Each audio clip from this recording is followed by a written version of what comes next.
Kirby Smart is the coach at Georgia. Now, last I checked, Georgia and Oregon were both in the top 5 this year, and some have Georgia 1, Oregon 2. Yeah. So both are one course, of the few teams that could win the whole thing. Probably don't need to say this, but just in case somebody out there is, just a casual sportser, Dan Lanning coached under Kirby Smart. Yes.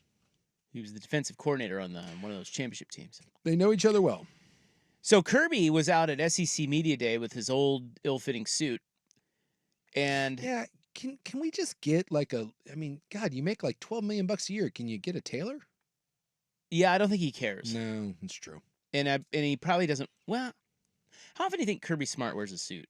Because I don't think it's as much as you would think. Probably not, but things like this, or I'm sure it's some booster, and he probably didn't even need to wear a suit to this. Probably not, but he did, and it looked like he hadn't bought a suit in 20 years. But that's okay. Yeah, priorities. Sure. So Curbs was out there and took a little shot at Oregon. I don't know if it was necessarily a shot. I think it was more of I think like Saban did this when he was talking about A&M.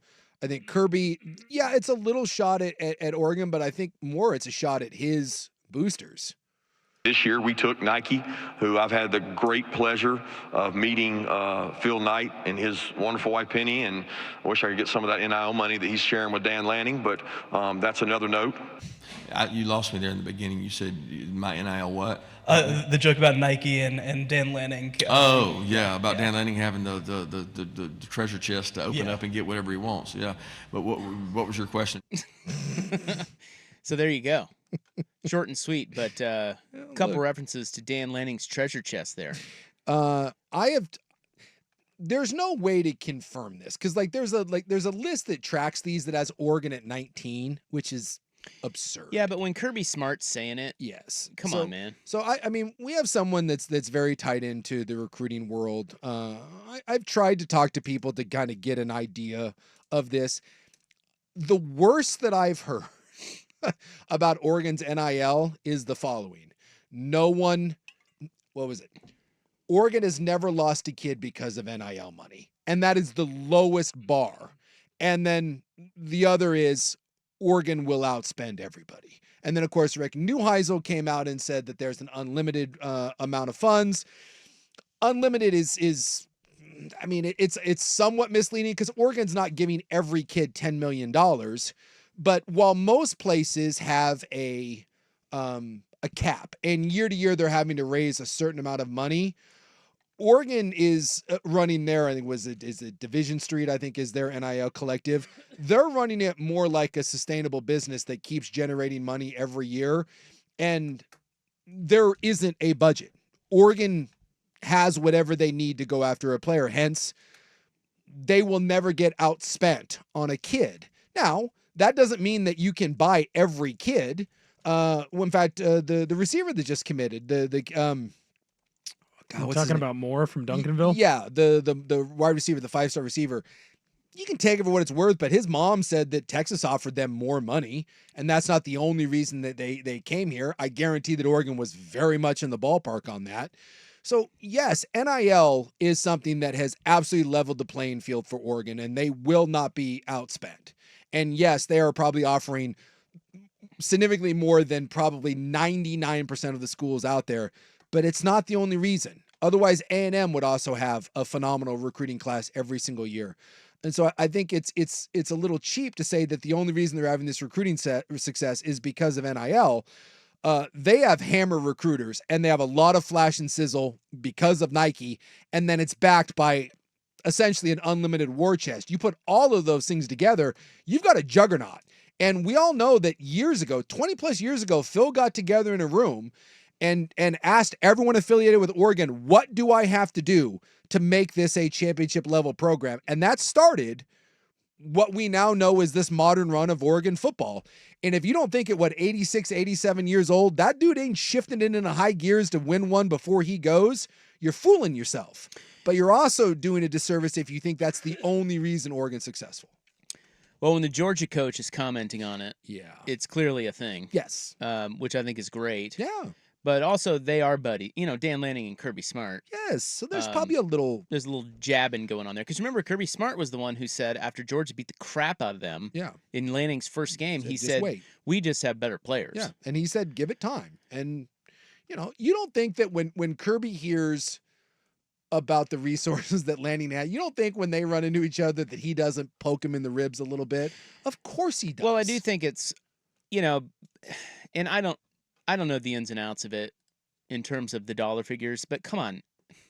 I mean, I think it's one thing if it's the Oregon State coach saying that.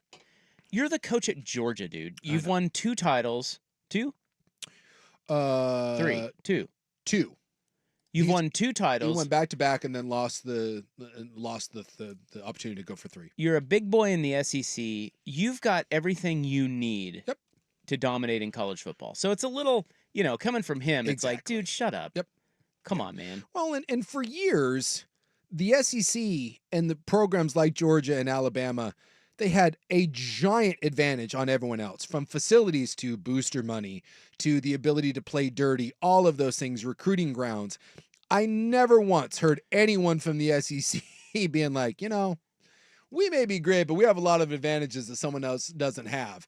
And now all of a sudden, for the first time, maybe ever, there's a little school out west that has an advantage. Let's be honest. Nike and Phil give Oregon an advantage over every other school in the country. It doesn't mean that advantage is greater than the advantage of having fertile recruiting grounds in the SEC and the Georgia brand and all that. But for the first time, Oregon has something that Georgia and Bama don't.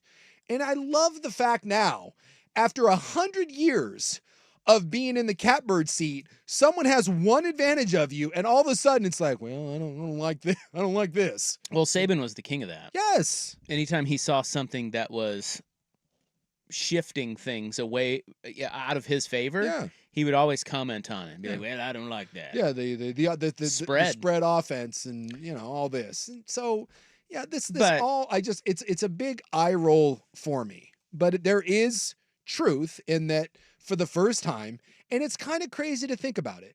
For the first time, there is a school on the West Coast, and it's not named USC. It's not UW that have a leg up on the rest of the competition. Yeah, it's just, I don't know. This is going to become a thing if Oregon wins a bunch of games. God, yeah. And just remember that it is an absurd notion that Oregon bought and didn't build a football winner. Yeah. That is an absurd notion. Yes. And you're going to hear that. If Oregon starts winning, or God forbid wins a title, or, you know, over the next 5 years, they just really, really, really good, even better than they have been. We can't fall into the trap of they just bought this and didn't build it, because if you say that, that is the most short-sighted thing ever. You have not been paying attention to the last 30 years of that program. Mm-hmm. Well, and can I also ask, Alabama, who's won, how many did Bear win? Did Bear win 6? 6. Saban's got 6 or 7 on his own. So however many national titles Alabama has, and there's a lot. Can we say that they bought it? Because they just had more resources. They built a 90,000 seat stadium. They paid for players. They had a passionate fan base, and they had all of their resources that they had that very few schools had, and they dumped it into their program.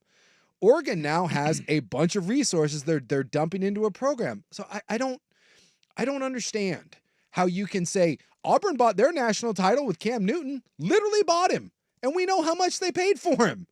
You know, it's like, if you think that Alabama and Georgia just had all these players come to those schools out of the goodness of their heart, I don't know what to tell you other than I've got some oceanfront property in the middle of Kansas that I'd love to sell you. It's just that now that it's on the up and up, and that you've got someone that's got more resources than you, because you've got a guy that's worth billions that wants to see his team win. I don't know. I think it's very, the hypocrisy knows no bounds when you're talking about, quote, buying a national championship.